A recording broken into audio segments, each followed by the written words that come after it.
Super hot, super hot, super hot, super hot, super hot, super hot, super hot, super hot, super hot, super hot, super hot, super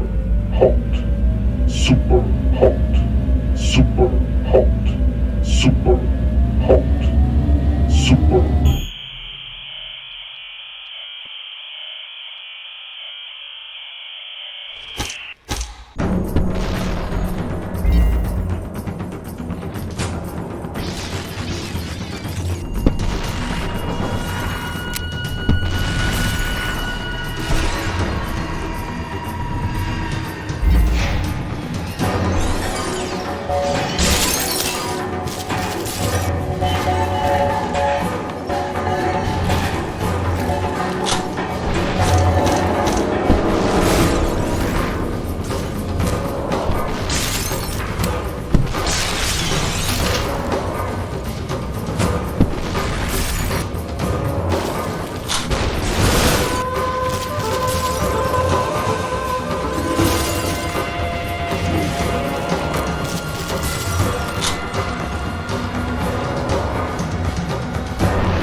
In 2013, a 7-day FPS challenge was commenced, asking for developers to step forward and make their own shooters within a week's time. It was from here that Superhot would be born. Developer Piotr Iwanicki took the time movement mechanic from a long-forgotten Flash game called Time for Cat. He took the concept of time only moving forward when you do. Within the 7-day FPS challenge, he and his team would create a 5-level time-stop FPS game with a minimalistic but effective art style.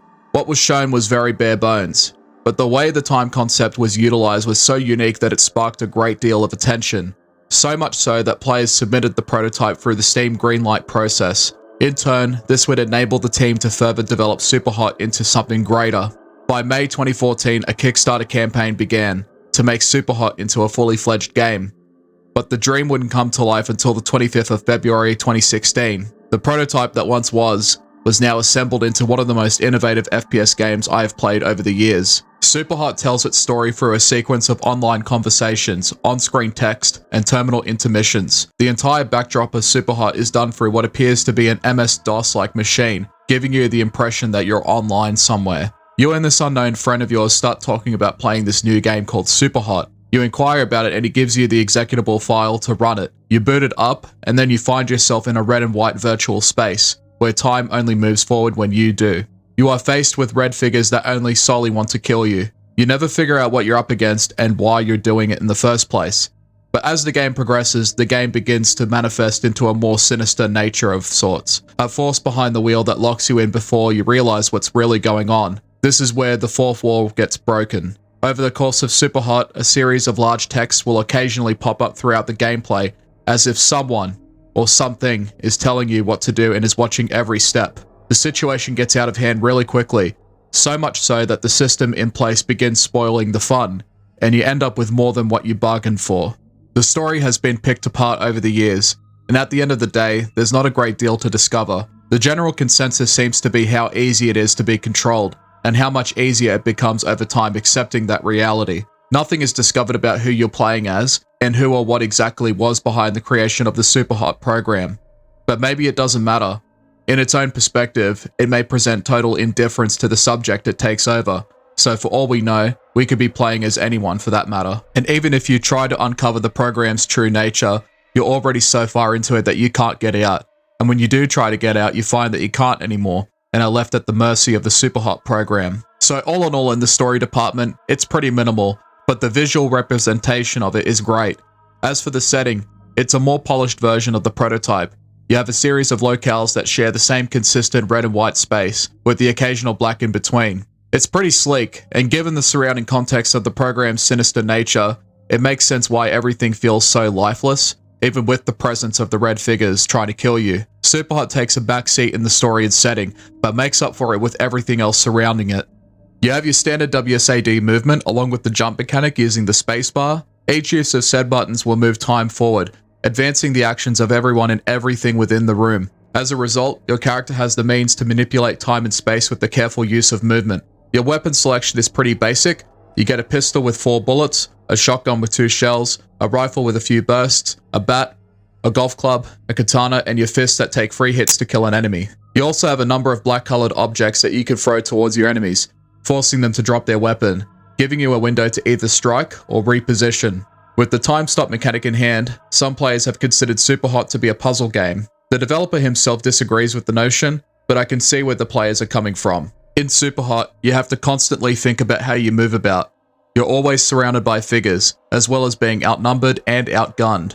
You can finish them with weapons in one hit, but the same applies to you, even when they have nothing but their fists.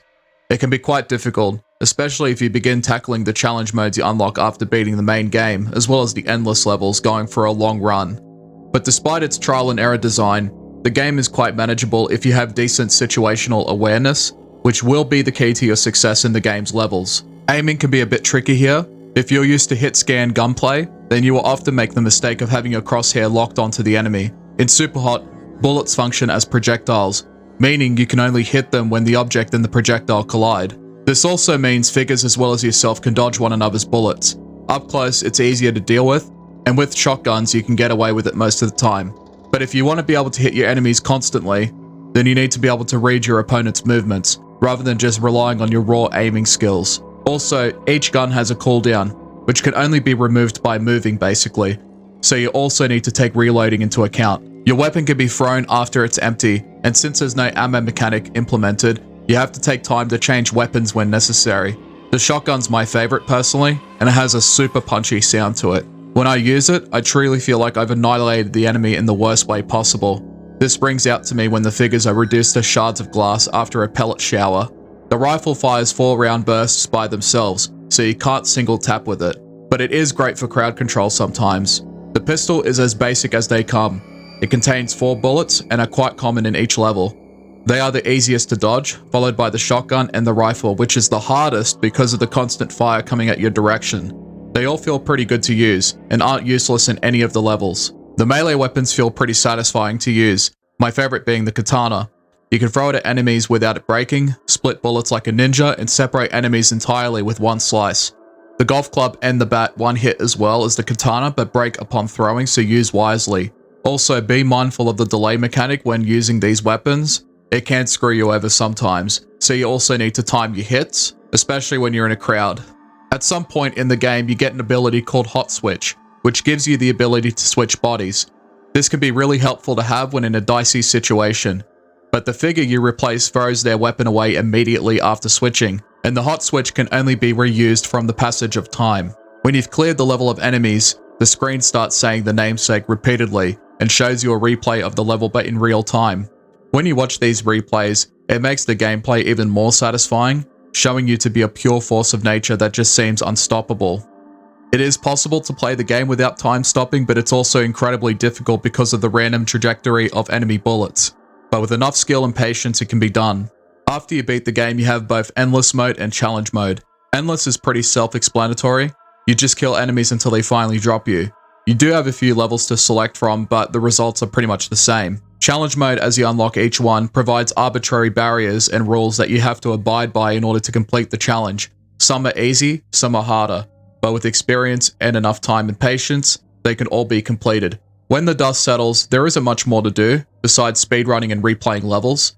It's quite short, and you'll end up seeing everything the game has to offer pretty quickly if you're good enough and don't die often.